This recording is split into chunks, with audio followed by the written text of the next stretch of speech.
Good morning বন্ধুরা, Payel cooking হাউসে আপনাদের সবাইকে জানাই স্বাগত।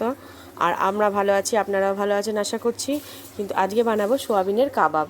দেখে নেওয়া যাক কী করবো। প্রথমে এই যে জলে আমি 1 বাটি সোয়াবিন নিয়েছি, সোয়াবিনগুলো সব দিয়ে দেবো।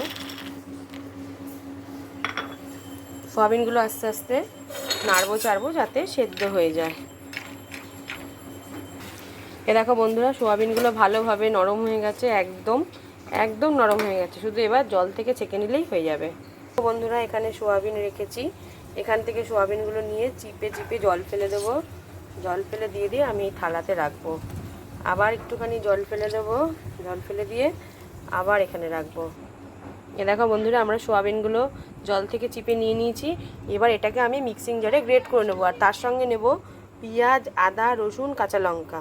বন্ধুরা, সোয়াবিনটা পুরো একদম মিক্সিতে ঘেটে নিয়েছি, একদম একদম ঘেটে নিয়েছি। এবার আমি ওই মিক্সির মধ্যেই পেঁয়াজ, আদা, রসুন, লঙ্কা সবটাই দিয়ে দেবো। দিয়ে আমি তাড়াতাড়ি করে পেস্টটা তৈরি করে নেব, তারপর আর বাকিটা দেখাচ্ছি। আমি এই যে পেঁয়াজ, আদা, রসুনের পেস্টটা এর মধ্যে দিয়ে দেবো। আর কিছু গুঁড়ো মশলা নিয়েছি নিত্যদিনের, সেই গুঁড়ো মশলাটা এর মধ্যে দিয়ে দেবো। এইবার আমি এটাকে ধরে মাখতে থাকবো আস্তে আস্তে। আমি এর মধ্যে কিছুটা ময়দা অ্যাড করব, এই যে ময়দা। এইবার এটাকে ভালো করে একদম মাখবো, তারপরেই রেডি হয়ে যাবে সন্ধ্যের স্ন্যাক্সের খাবার। একদম রেডি হয়ে যাবে বন্ধুরা। আমি মেখে নিয়ে তারপরে কাঠির সাহায্যে কাবাবের শেপটা তৈরি করে নেব, তারপরেই রেডি হয়ে যাবে। দেখো বন্ধুরা, আমি কাবাবের শেপ দিয়ে নিচ্ছি, তারপর এটাকে আমি ব্রেড ক্রাম্বসে চুবিয়ে দেবো। ব্রেড ক্রাম্বসে একটু কোট করে নিলেই রেডি হয়ে যাবে। এই যে রেডি হয়ে যাবে এক্ষুনি। এ দেখো, বারবার এটাকে শেপ দিতে হবে। এ দেখো বন্ধুরা, আমি এতগুলো কোট করেছি, আরও আছে, সেগুলো আর কোট করলাম না, এখন পরে করছি। ছেলে মানে এত ব্যস্ত হয়ে গেছে, মা একটা দাও একটা দাও, তাই আগে একটু ভেজে নেব। এটা একটা আমি কড়াইতে তেল দিয়ে, যে এ দেখো আমি ফ্রাইং প্যানে তেল দিয়ে দিয়েছি। এবার আমি কয়েকটা করে ভেজে নেব। তেলটা গরম হয়নি এখনও, তেলটা গরম হোক, তারপরে আমি ভেজে নিই, তোমাদের দেখাচ্ছি। আমি যেহেতু তেলটা গরম হয়ে গেছে, আমি একটা করে কাবাব ছেড়ে দেবো ভাজার জন্য।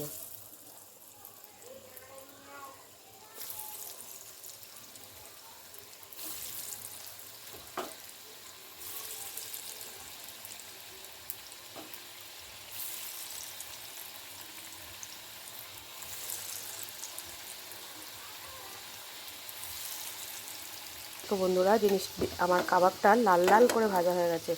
হ্যাঁ, এবার লাল লাল করে ভাজার পর এবার আমি এক এক করে তুলে নেব। দেখো বন্ধুরা, আমার এটা রেডি হয়ে গেছে, কিন্তু আমি এইভাবে আবার একটা ডিমের কোটে চুবাবো। এই দেখো, ডিমের কোটে দিয়ে দিলাম।